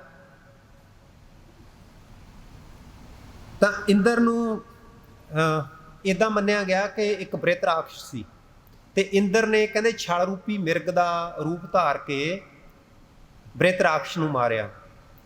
ਤਾਂ ਜਦੋਂ ਅਸੀਂ ਹੋਰ ਵੀ ਜੰਗਾਂ, ਚਾਹੇ ਮਹਾਭਾਰਤ ਵੇਖ ਲਓ ਤੇ ਵੱਖੋ ਵੱਖ ਥਾਵਾਂ ਤੇ, ਉੱਥੇ ਤੁਹਾਨੂੰ ਜਿਹੜੀ ਵਿਪਰਵਾਦੀ ਤਾਕਤ ਹੈ ਉਹਦਾ ਛਲ ਦਾ ਵਰਤਾਰਾ ਮਿਲ ਜਾਵੇਗਾ। ਜਦ ਕਿ ਇਦੋਂ ਉਲਟ ਸਿੱਖਾਂ ਦੇ ਖਿਲਾਫ ਜਿਹੜੇ ਮੁਸਲਮਾਨ ਲਿਖਾਰੀਆਂ ਨੇ ਵੀ ਲਿਖਿਆ, ਉਹ ਬੇਸ਼ੱਕ ਇਹਨਾਂ ਨੂੰ ਕਿੰਨਾ ਹੀ ਮੰਦਾ ਲਿਖਦੇ ਨੇ, ਪਰ ਉਹ ਇੱਦਾਂ ਲਿਖਦੇ ਨੇ, ਉਹ ਕਹਿੰਦੇ ਵੀ ਇਹ ਇਖਲਾਕ ਦੇ ਬਹੁਤ ਉੱਚੇ ਨੇ। ਤਾਂ ਇਸ ਲਈ ਜਿਹੜਾ ਇਹ ਬੁਨਿਆਦੀ ਸਵਾਲ ਹੈ, ਇਹ ਵਿੱਥ ਸੀ ਉੱਥੇ। ਦੂਸਰੀ ਗੱਲ ਕਿ ਜਿਹੜਾ ਬੇਪਰ ਹੈ, ਜਦੋਂ ਇਹ ਵਾਇਲੈਂਸ ਕਰਦਾ, ਇਹ ਜੀਨੋਸਾਈਡਲ ਵਾਇਲੈਂਸ ਕਰਦਾ। ਜੀਨੋਸਾਈਡਲ ਵਾਇਲੈਂਸ ਹੁੰਦੀ ਆ ਵੀ ਕਿਸੇ ਦੂਜੇ ਦਾ ਮਲੀਆ ਮੇਟ ਕਰ ਦੇਣਾ, ਉਸ ਨੂੰ ਖਤਮ ਕਰ ਦੇਣਾ। ਰਿਗਵੇਦ ਦੇ ਵਿੱਚ ਹੀ ਇਹ ਕਿਹਾ ਜਾਂਦਾ ਕਿ ਇੰਦਰ ਨੇ ਜਿਹੜੇ ਸ਼ਤਰੂ ਨੇ ਉਹਨਾਂ ਦੇ 99 ਨਗਰਾਂ ਨੂੰ ਅੱਗ ਲਾ ਦਿੱਤੀ। ਇੱਦਾਂ ਕਿਉਂ? ਜਿਹੜੀ ਜੀਨੋਸਾਈਡਲ ਵਾਇਲੈਂਸ ਹੈ, ਇਹ ਹੈ ਵੀ ਦੂਜੇ ਨੂੰ ਬਿਲਕੁਲ ਖਤਮ ਕਰ ਦੇਣਾ, ਤਬਾਹ ਕਰ ਦੇਣਾ। ਦੂਜੇ ਦੀ ਹੋਂਦ, ਜਿਹੜਾ ਸਾਡੇ ਨਾਲ ਲੜਦਾ ਹੈ, ਉਸ ਨੂੰ ਜਾਂ ਤਾਂ ਸਿਰਫ ਇੰਨੇ ਪੱਧਰ ਤੱਕ ਘਟਾ ਦੇਣਾ ਕਿ ਉਹ ਸਾਡੇ ਅਧੀਨ ਹੋ ਕੇ ਰਹੇ, ਜਾਂ ਫਿਰ ਉਸ ਨੂੰ ਖਤਮ ਕਰ ਦੇਣਾ। ਇਸ ਦੀ ਜਿਹੜੀ ਪਰੰਪਰਾ ਹੈ, ਇਸ ਦੀ ਤੁਸੀਂ ਬੜੇ ਪਿਛੋਕੜ ਵਿੱਚ ਜਾ ਕੇ ਵੇਖ ਸਕਦੇ ਹੋ। ਬੇਪਰ ਦੇ ਇਤਿਹਾਸ ਵਿੱਚ ਤੁਹਾਡੇ ਨਾਲ ਪਹਿਲਾਂ ਵੀ ਸ਼ਾਇਦ ਮੈਂ ਕਦੇ ਗੱਲ ਕੀਤੀ ਹੋਵੇ। ਤਾਂ ਜਦੋਂ ਅਸੀਂ ਬੁਨਿਆਦੀ ਰੂਪ ਵਿੱਚ ਵੇਖਦੇ ਹਾਂ, ਜਿਸ ਧਿਰ ਨਾਲ ਜੂਨ 1984 ਵਿੱਚ ਲੜਾਈ ਸੀ, ਉਹ ਬਹੁਤ ਛਲ ਵਾਲੀ ਅਤੇ ਬਹੁਤ ਬੁਨਿਆਦੀ ਤੌਰ 'ਤੇ ਹਿੰਸਕ ਸੀ। ਪਰ ਉਹਦਾ ਇੱਕ ਹੋਰ ਬੜੀ ਕਮਾਲ ਦੀ ਗੱਲ ਉਹ ਇਹ ਸੀ ਕਿ ਉਹਨੇ ਆਪਣੇ ਆਪ ਨੂੰ ਅਹਿੰਸਕ ਪਰਿਭਾਸ਼ਿਤ ਕਰ ਲਿਆ ਸੀ।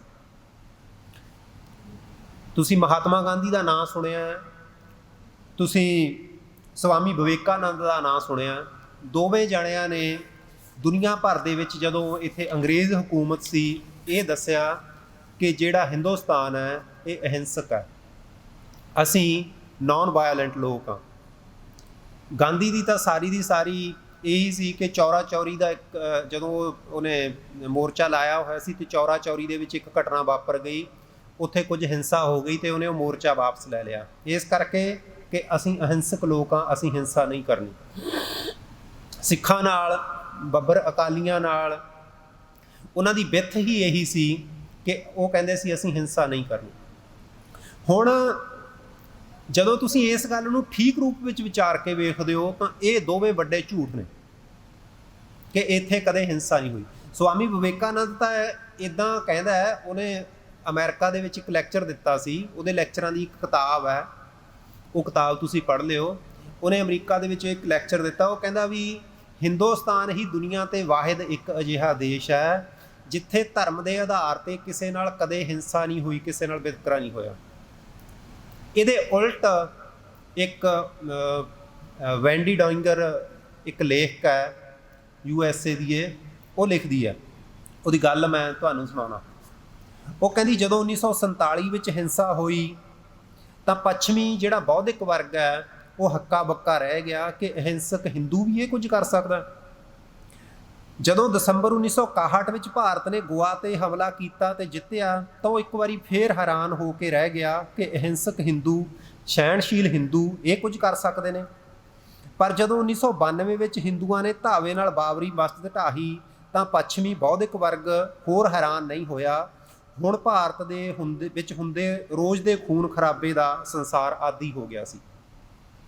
ਹੁਣ ਉਹ ਇਹ ਗੱਲ ਜਿਹੜੀ ਆਖ ਵੀ ਰਹੀ ਆ ਉਹ ਗਾਂਧੀ ਅਤੇ ਵਿਵੇਕਾਨੰਦ ਦੇ ਪੈਰਲਲ ਆਖ ਰਹੀ ਆ। ਉਹ ਕਹਿ ਰਹੀ ਆ ਕਿ ਜਿਸ ਨੂੰ ਤੁਸੀਂ ਇਹ ਕਹਿ ਰਹੇ ਹੋ ਵੀ ਇਹ ਅਹਿੰਸਕ ਹੈ, ਇੱਥੇ ਕਹਿੰਦੀ ਰੋਜ਼ ਇਹ ਵਾਪਰਦਾ। ਉਹਨੇ ਸਪਸ਼ਟ ਲਿਖਿਆ, ਉਹਦੀ ਕਿਤਾਬ ਆ ਔਨ ਹਿੰਦੂਇਜ਼ਮ, ਉਹਦੇ ਵਿੱਚ ਉਹਨੇ ਸਪਸ਼ਟ ਲਿਖਿਆ ਕਿ ਇੱਥੇ ਬਹੁਤ ਝੂਠ ਬੋਲਿਆ ਜਾਂਦਾ ਹੈ, ਝੂਠ ਬੋਲਦੇ ਨੇ।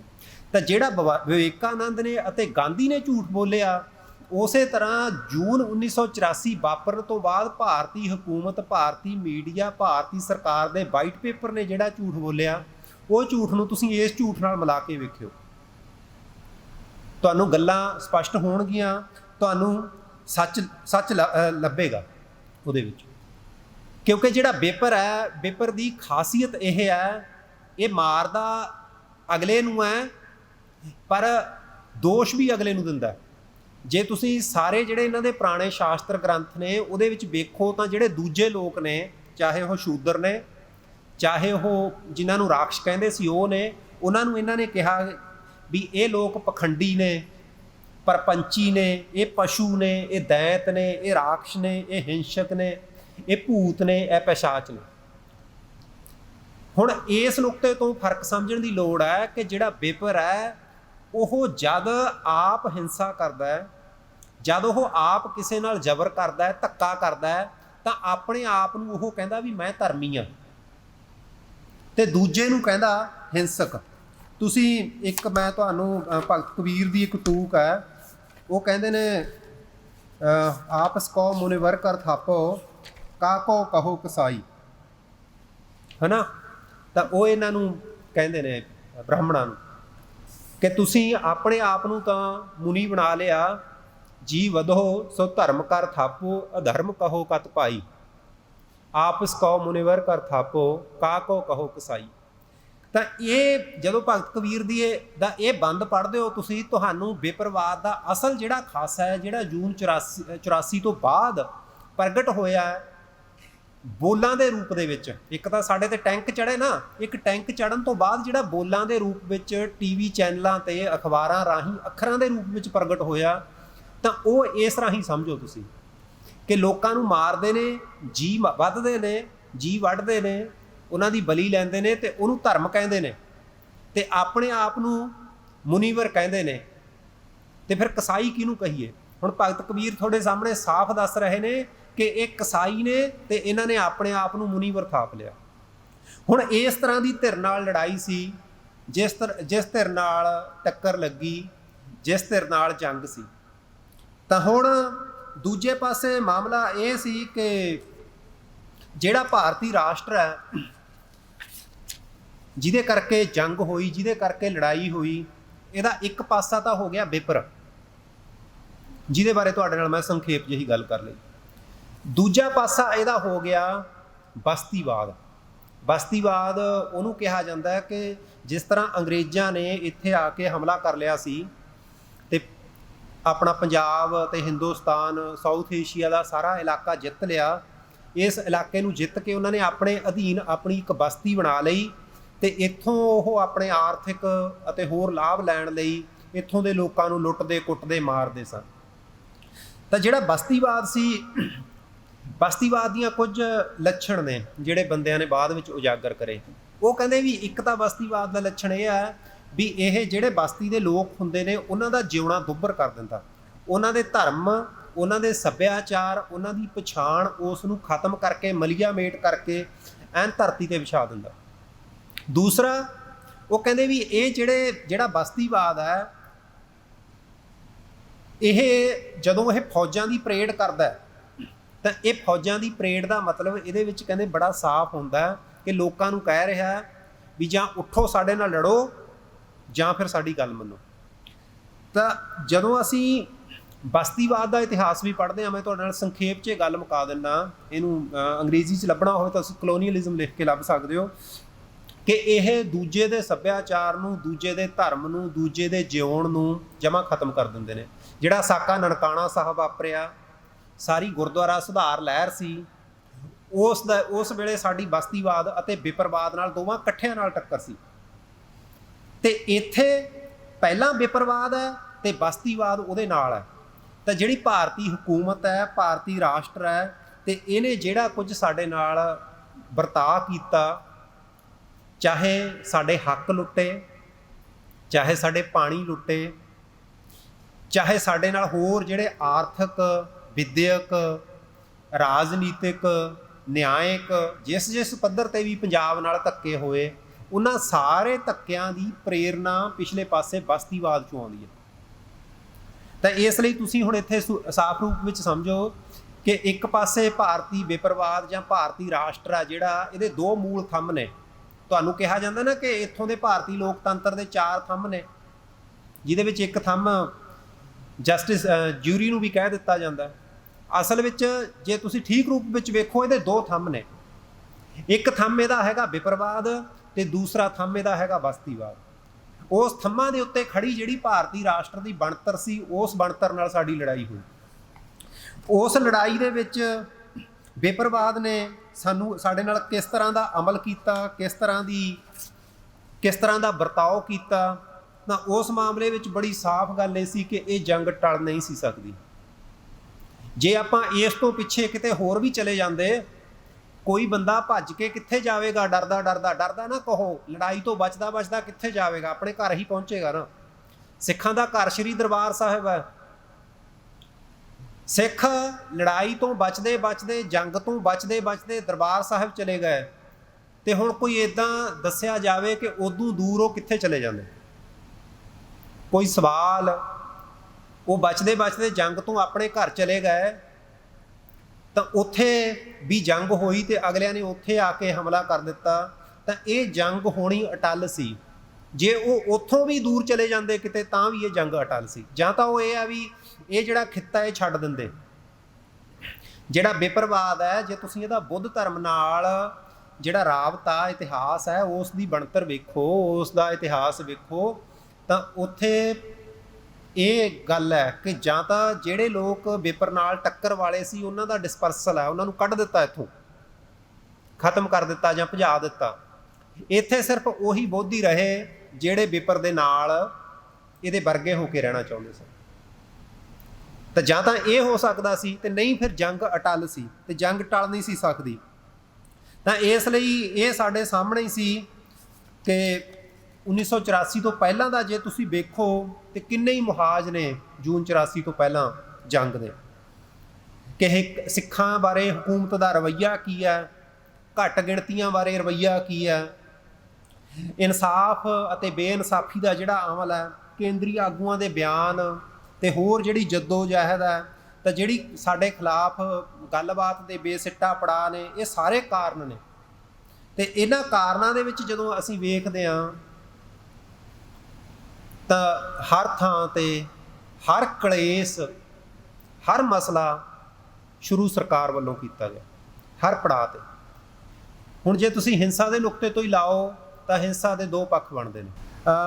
ਜੇ ਹਿੰਸਾ ਦੇ ਨੁਕਤੇ ਤੋਂ ਹੀ ਅਸੀਂ ਗੱਲ ਵੇਖਣੀ ਹੋਵੇ ਤਾਂ ਉਹ ਇਹ ਹੈ ਕਿ 2 ਤਰ੍ਹਾਂ ਦੀ ਹਿੰਸਾ ਹੁੰਦੀ ਹੈ। ਇੱਕ ਮੂਕ ਹਿੰਸਾ, ਜਿਵੇਂ ਮੰਨ ਲਓ ਕਿਸੇ ਨੂੰ ਚੋਭਾਂ ਲਾਈ ਜਾਣੀਆਂ, ਜਲੀਲ ਕਰਨਾ, ਤੇ ਇੱਕ ਹੁੰਦੀ ਆ ਹਥਿਆਰਬੰਦ ਹਿੰਸਾ। ਹੁਣ ਜਿਹੜੀ ਜਲੀਲ ਕਰਨ ਵਾਲੀ ਹਿੰਸਾ ਸੀ, ਤੇ ਉਹ ਐਸੀ ਸੀ ਕਿ ਉਸ ਦੇ ਵਿੱਚ ਹਰ ਥਾਂ ਤੇ ਸਰਕਾਰ ਨੇ ਪਹਿਲ ਕੀਤੀ। ਜਸਵੰਤ ਸਿੰਘ ਕੰਵਲ ਨੇ ਲਿਖਿਆ ਪ੍ਰਧਾਨ ਮੰਤਰੀ ਨੂੰ, ਉਹ ਕਹਿੰਦਾ ਵੀ ਅਸੀਂ ਕੰਧ ਬਣੇ ਪਏ ਹਾਂ ਕਿ ਤੁਸੀਂ ਕੰਧ ਨਾਲ ਟੱਕਰ ਮਾਰੋਗੇ ਤੇ ਪ੍ਰਧਾਨ ਮੰਤਰੀ ਜੀ ਕਹਿੰਦਾ ਤੁਹਾਡਾ ਸੁਨੱਖਾ ਮੂੰਹ ਵੀ ਜ਼ਖਮੀ ਹੋ ਸਕਦਾ। ਹੁਣ ਇਸ ਲਈ ਅਸੀਂ ਕੰਧ ਬਣੇ ਹੋਏ ਸੀ ਤੇ ਟੱਕਰ ਜਾਂ ਪੱਥਰ ਸਾਡੇ ਮਾਰੇ ਗਏ। ਤਾਂ ਜਿਹੜੀਆਂ ਇਹ ਗੱਲਾਂ ਨੇ, ਤਾਂ ਇਸ ਨੁਕਤੇ ਤੋਂ ਜੇ ਤੁਸੀਂ ਵੇਖਣਾ ਹੋਵੇ ਤਾਂ ਜਿਹੜੀ ਇਹ ਹਾਲ ਹੈ, ਤਾਂ ਇਸ ਵੇਲੇ ਹਰ ਪੜਾਅ ਦੇ ਉੱਤੇ ਜਿਹੜੀ ਪਹਿਲ ਹੈ ਉਹ ਸਿੱਖਾਂ ਵੱਲੋਂ ਨਹੀਂ ਕੀਤੀ ਗਈ, ਉਹ ਸਰਕਾਰ ਵੱਲੋਂ ਹੀ ਕੀਤੀ ਗਈ। ਤੇ ਜਿਹੜੀ ਹਥਿਆਰਬੰਦ ਹਿੰਸਾ ਹੈ, ਉਹ ਹਥਿਆਰਬੰਦ ਹਿੰਸਾ ਵੀ ਸਭ ਤੋਂ ਪਹਿਲਾ ਘਟਨਾਕ੍ਰਮ ਜਿਹੜਾ ਵਾਪਰਦਾ ਉਹ 13 ਅਪ੍ਰੈਲ 1978 ਵਾਲਾ ਵਾਪਰਦਾ, ਜਿਹਦੇ ਵਿੱਚ ਬੜਾ ਸ਼ਾਂਤੀਪੂਰਵਕ ਸਿੱਖ ਗਏ। ਤੇ ਜਾਂ ਫਿਰ 26 ਸਤੰਬਰ 1978 ਨੂੰ ਕਾਨਪੁਰ ਦੇ ਵਿੱਚ ਵਾਪਰਦਾ, ਜਾਂ ਫਿਰ ਨਵੰਬਰ ਦੇ ਵਿੱਚ ਦਿੱਲੀ ਵਿੱਚ ਵਾਪਰਦਾ। ਤਾਂ ਇਸ ਸਾਰੇ ਅਮਲ ਵਿੱਚ, ਸਾਰੇ ਮਾਮਲੇ ਦੇ ਵਿੱਚ ਸਿੱਖਾਂ ਨੇ ਕਿਸੇ ਵੀ ਥਾਂ 'ਤੇ ਪਹਿਲ ਨਹੀਂ ਕੀਤੀ, ਚਾਹੇ ਪਹਿਲੀਆਂ ਗੱਲਾਂ ਹੋਣ, ਚਾਹੇ ਅਖੀਰ ਦੇ ਵਿੱਚ ਜਦੋਂ ਦਰਬਾਰ ਸਾਹਿਬ 'ਤੇ ਫੌਜ ਚੜ੍ਹ ਕੇ ਵੀ ਆ ਗਈ ਤਾਂ ਵੀ ਸਿੱਖਾਂ ਨੇ ਕੋਈ ਪਹਿਲੀ ਗੋਲੀ ਨਹੀਂ ਚਲਾਈ। ਜਦੋਂ ਮਹਿੰਗਾ ਸਿੰਘ ਬੱਬਰ ਹੋਰੀ ਸ਼ਹੀਦ ਹੋ ਗਏ 2 ਜੂਨ ਨੂੰ, ਉਸ ਤੋਂ ਬਾਅਦ ਫਿਰ ਸਿੱਖਾਂ ਨੇ ਜਿਹੜੀ ਆਪਣੀ ਜਵਾਬੀ ਫਾਇਰਿੰਗ ਆ ਉਹ ਸ਼ੁਰੂ ਕੀਤੀ। ਬੇਸ਼ੱਕ ਦਰਬਾਰ ਸਾਹਿਬ ਦੇ ਵਿੱਚ ਫੌਜ ਸ਼ਾਮਲ ਵੜ ਜਾਣ ਤੋਂ ਬਾਅਦ ਫਾਇਰਿੰਗ ਨਾ ਕਰਨਾ ਕੋਈ ਅਰਥ ਨਹੀਂ ਰੱਖਦਾ, ਪਰ ਤਾਂ ਵੀ ਤੁਸੀਂ ਇਸ ਨੁਕਤੇ ਤੋਂ ਦੇਖੋ, ਜਦੋਂ ਅਸੀਂ ਇਹ ਕਹਿਣਾ ਹੋਵੇ ਸ਼ੁਰੂ ਕਿਹਨੇ ਕੀਤੀ, ਤਾਂ ਸ਼ੁਰੂ ਹਰ ਮੁਹਾਜ ਤੇ ਸਰਕਾਰ ਨੇ ਕੀਤੀ। ਤਾਂ ਇਸ ਲਈ ਹੁਣ ਮੈਂ ਬਾਹਲੀ ਤੁਹਾਡੇ ਨਾਲ ਲੰਬੀ ਗੱਲ ਨਹੀਂ ਕਰਦਾ, ਤੇ ਬੜੀ ਸਾਫ਼ ਗੱਲ ਇਹੀ ਹੈ ਕਿ ਜਿਹੜੀ ਇਹ ਲੜਾਈ ਹੈ, ਜਿਹੜੀ ਇਹ ਜੰਗ ਹੈ, ਇਸ ਦੇ ਵਿੱਚ ਦੋਵੇਂ ਧਿਰਾਂ ਦਾ ਲੜਨ ਦਾ ਆਧਾਰ ਉਹ ਅੱਡੋ ਅੱਡ ਹੈ। ਸਿੱਖ ਧਰਮ ਖਾਤਰ ਲੜੇ। ਇਹ ਜੰਗ ਹੈ ਜਿਹੜੀ, ਇਸ ਜੰਗ ਨੂੰ ਤੁਸੀਂ ਇੱਦਾਂ ਕਹੋ ਵੀ ਇਹ ਦੀਨ ਹੇਤ ਜੰਗ ਲੜੀ ਗਈ। ਸੂਰਾ ਸੋ ਪਹਿਚਾਨੀਏ ਲੜਿਆ ਦੀਨ ਕੇ ਹੇਤ। ਤਾਂ ਜਿਹੜਾ ਦੀਨ ਦੇ ਹੇਤ ਲੜਨ ਵਾਲਾ ਉਸ ਨੂੰ ਸੂਰਾ ਕਿਹਾ ਜਾਂਦਾ।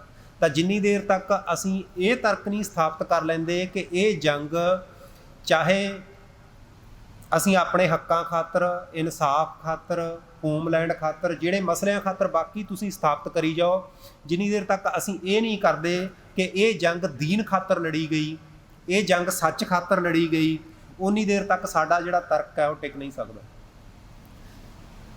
ਥੋੜ੍ਹੇ ਦਿਨ ਪਹਿਲਾਂ ਮੇਰੀ ਯੂਨੀਵਰਸਿਟੀ ਦੇ ਵਿੱਚ ਜੂਨ 84 ਦੀ ਯਾਦ ਵਿੱਚ ਹੀ ਕੀਰਤਨ ਦਰਬਾਰ ਕਰਵਾਇਆ ਗਿਆ।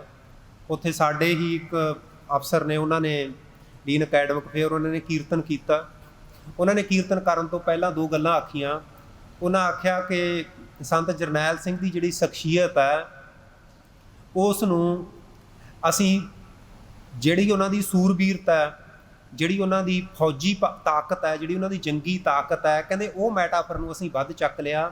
ਉਹ ਸੰਤ ਕਿੱਡੇ ਵੱਡੇ ਸਨ, ਉਸ ਗੱਲ ਨੂੰ ਅਸੀਂ ਥੋੜ੍ਹਾ ਅਣਗੌਲਿਆਂ ਕਰ ਦਿੱਤਾ। ਫਿਰ ਉਹਨਾਂ ਨੇ ਇਸ ਯਾਦ ਵਿੱਚ ਇੱਕ ਸ਼ਬਦ ਪੜ੍ਹਿਆ 5ਵੇਂ ਪਾਤਸ਼ਾਹ ਦਾ, ਸੂਰਬੀਰ ਬਚਨ ਕੇ ਬਲੀ, ਕੌਲਾ ਵਪਰੀ ਸੰਤੀ ਛਲੀ।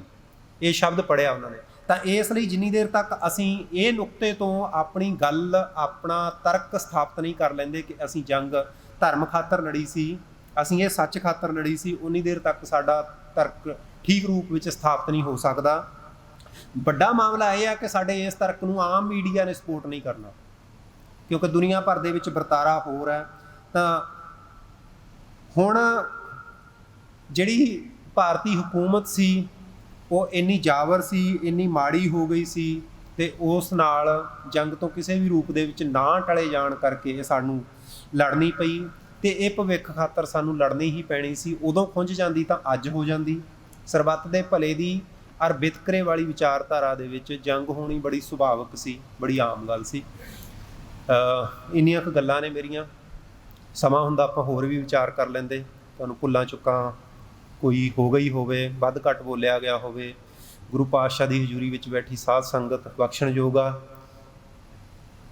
ਇੰਨੀ ਕੁ ਸਾਂਝ ਪ੍ਰਵਾਨ ਕਰਿਓ। ਵਾਹਿਗੁਰੂ ਜੀ ਕਾ ਖਾਲਸਾ, ਵਾਹਿਗੁਰੂ ਜੀ